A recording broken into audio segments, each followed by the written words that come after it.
था स्फुरन। इसको 10 दिनों से ऐसा हो रहा था कि हस्तपाद कटी अंश में एकदम ऐसे आक्षेप आ रहे थे और झटका आ रहा था 10 दिनों से। और सर्वांग असंबद्ध क्रिया का मतलब क्या होता है कि भाई आप हाथ पैर पटकते हो, आप चलने में लड़खड़ा जाते हो, है ना। इस प्रकार की दिक्कत आ रही थी। शब्द उच्चारण भी जो था वह अस्पष्ट था और दोनों हाथ पांव में उसको ऐसा लग रहा था कि बलहानि हो गई है, अग्निमांद्य था और निद्राल्पता थी। अब नाड़ी जो थी उसकी जब हमने जनरल परीक्षण किया तो नाड़ी जो थी वो वात पित्तज थी, मल प्राकृत था, मूत्र प्राकृत था, जिह्वा निराम थी, प्रकृति कफ वातज थी, रुग्ण की, सत्व अवर था, कोष्ठ मृदु था, अग्निमांद्य था और शरीर बल जो था वो 7 वर्ष के बाद भी केवल 17 वर्ष था, 17 केजी। केजी। अन्वा स्त्रोतस का स्त्रोतस परीक्षण करने पर अन्वा स्त्रोतस में अनन्नभिलाषा अग्निमांद्य दिखा, रसवा स्त्रोतस में ज्वर और अंगमर्त दिखा, मांसवा स्त्रोतस में हस्तपाद क्रिया हानि दिखी, मज्जावह में हस्तपाद कटी अंश अनियतिता आक्षेप तथा स्फुरन, सर्वांग असंबद्ध क्रिया स्पष्ट चक्रमण, मतलब चल वो ठीक पा रहा था लेकिन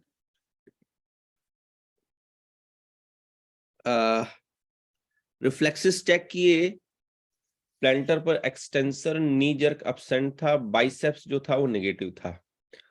इस पर रिफ्लेक्सेस को कैसे चेक किया जाता है इस पर भी हम चर्चा करेंगे। आज नहीं, वैसे तो मैंने सोचा था कि रिफ्लेक्सेस पे चर्चा इसी में कर लेंगे, लेकिन फिर भी हम इसको नेक्स्ट में करेंगे, इस समय का थोड़ा सा अभाव है। मॉडर्न इन्वेस्टिगेशन किया गया जो HB 12.5 ग्राम, ESR 15 mm, WBC 7400, ASO titres 1600 था। ये कराया उसने 12/3/2022 को और 23/3/2022 को दोबारा इन्वेस्टिगेशन कराया। उस टाइम पर उसका जो WBC 21800 और ASO टाइटर जो था वो स्ट्रांगली पॉजिटिव आ गया।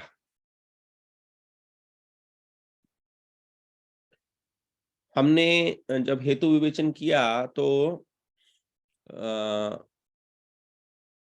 जो स्नेह रहित रुक्ष आहार लेने का बच्चा आदि था, अति द्रुत तरीके से अन्न सेवन करता था, प्रभूतशील जल सेवन और अत्यधिक रोता था।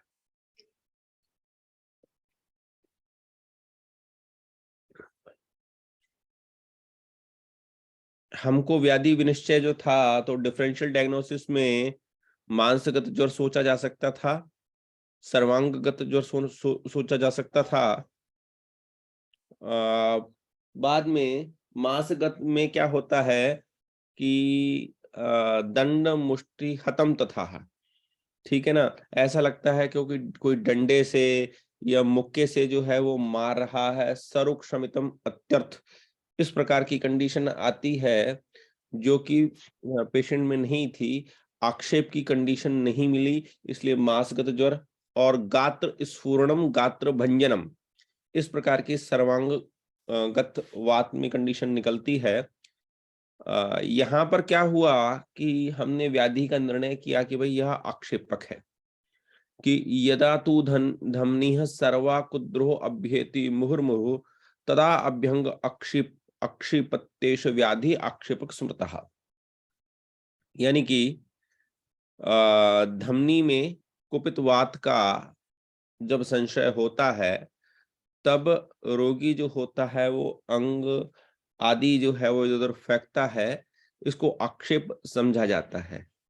संप्राप्ति को इस प्रकार से समझा गया कि हेतु सेवन किया पेशेंट ने, जिसके फलस्वरूप वात प्रकोप हुआ, वात प्रकोप के बाद ने रस हृदय के स्थान रस में दृष्टि करी, जो फिर वातज ज्वर आया। अब यहाँ पर इस वातज ज्वर को थोड़ा सा आपने समझना होगा कि वातज्वर जो है उसमें क्या होता है कि वेफ्थुर विषमो वेशः कंठ ओष्ठ परिशोषणम निद्रा नाशो शमस्रो गात्राणाम रोक्षमेव च शिन शिरोहदग्रात रुक व्यक्तम वास्य आस्य वर्ष्यम च। तो इस प्रकार के वातज्वर के लक्षण जो हैं वो पेशेंट को आते हैं, और इसी टाइम पर क्या होता है कि हम जो है जैसे पैरासिटामोल वगैरह और दे देते हैं, तो और रुक्षता उत्पन्न होकर दोष जो है वो धमनीगत हो जाता है और स्थान संशय कर लेता है और आक्षेपक को उत्पन्न कर देता है। इतनी बात क्या समझ पाए आप? जी सर। जी।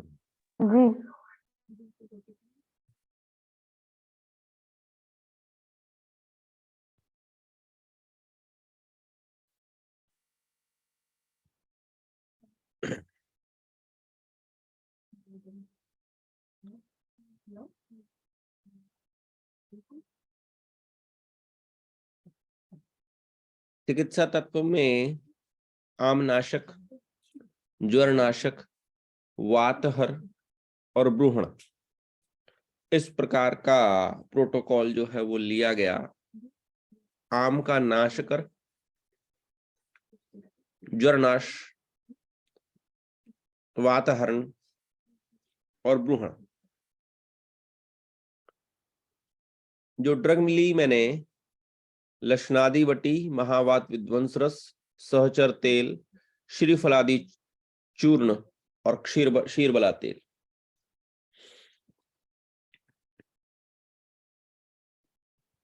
पच्चीस 3/2022 को लक्षणादि वटी 250 mg एक टैबलेट भोजनोत्तर उष्णोदक से दिया गया, आम पाचनार्थ। साथ में महावात विध्वंस रस की एक गोली भी दी गई भोजनोत्तर, और मात्रा बस्ती सहचरादि तेल की 25 ml दी। ठीक है। 29/3/2022 को पेशेंट जो है उसकी शुद्धा में कुछ वृद्धि हुई, चिकित्सा पूर्वरत रखी गई। श्रीफलादि चूर्ण व्यान काल में 2.5 ग्राम, 2.5 ग्राम दिन में 2 बार दिया गया। पिलवादी चूर्ण, श्रीफलादि चूर्ण। अच्छा अभी बता बिलवादी नहीं दिया, श्रीफलादि दिया डॉक्टर साहब।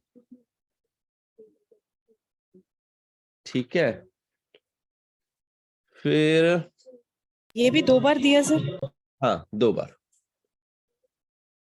आप लिख दो डॉक्टर साहब, एकदम ही डीजे बजने लग जाता है आप खोलते ही।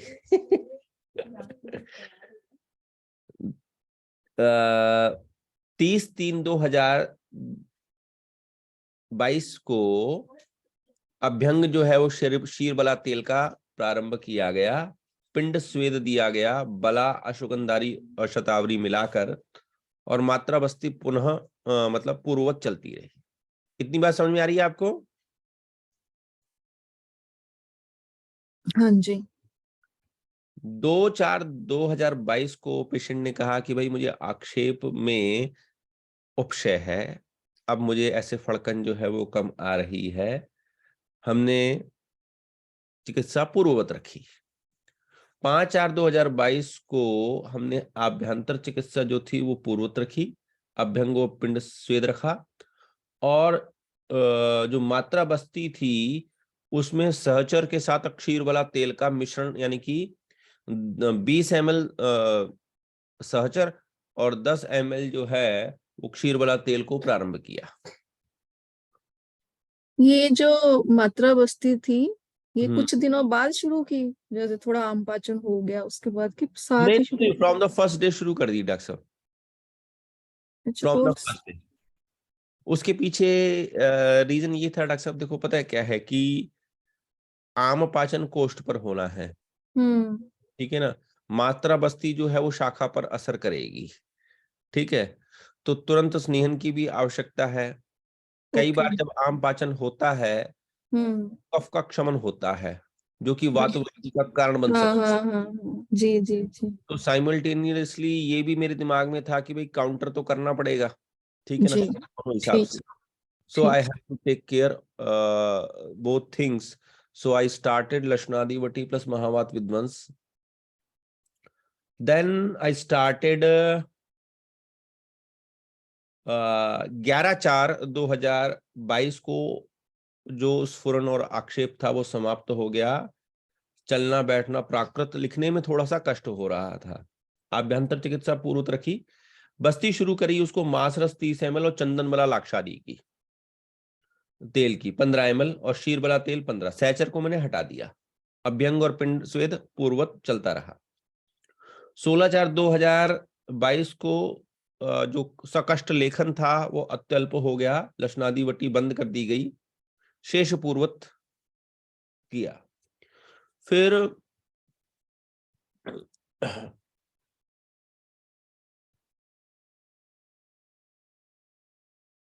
उसको शतावरी ग्रेन्यूल्स आते हैं दूध पापेश्वर के, शतावरी कल्प के नाम से, हाँ जी और इसको स्टार्ट किया गया 1 चम्मच 2 बार घी में मिलाकर, कहा कि मैंने इसको ले लेना। 8/5/2022 को रुग्ण जो था उसने कहा कि महोदय मैं पूर्ण रूप से स्वस्थ हूं, परंतु महावात विध्वंस की फिर भी मैंने 1 गोली प्रतिदिन चालू रखी। 31/5/2022 को रुग्ण पूर्णतः स्वस्थ हुआ और हमने चिकित्सा समाप्त कर दी। पथ्य में उसको सस्नेह भोजन धृत 2 से 3 चम्मच थोड़ा सा सेंधा नमक मिलाने कर देने को दिया और गोदुग्ध पान दिया गया। मैंने आपको बता दिया कि मात्रा बस्ती और ये सब जो है वो मैंने स्टार्ट की थी। र्यूमेटिक कोरिया अगर आप इसको आधुनिक रूप से देखें तो इसको आप र्यूमेटिक कोरिया के अंतर्गत रखते हैं। इसको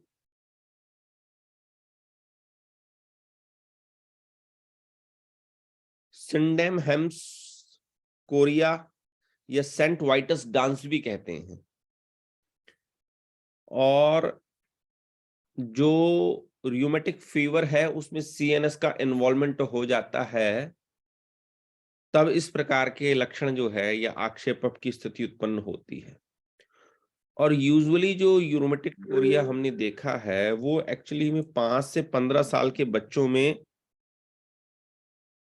अक्सर देखने को मिलता है, बच्चों में ही अक्सर पाया जाएगा। फीमेल्स जो होती हैं वो ज्यादा इफेक्टेड होती है, हालांकि ये बच्चा जो था वो मेल चाइल्ड था। और इसमें मैंने ये भी देखा है कि कई बार जो होता है ना कि ये सेल्फ लिमिटिंग डिसीज है, मतलब 3 महीने का इसका मिनिमम पीरियड होता है,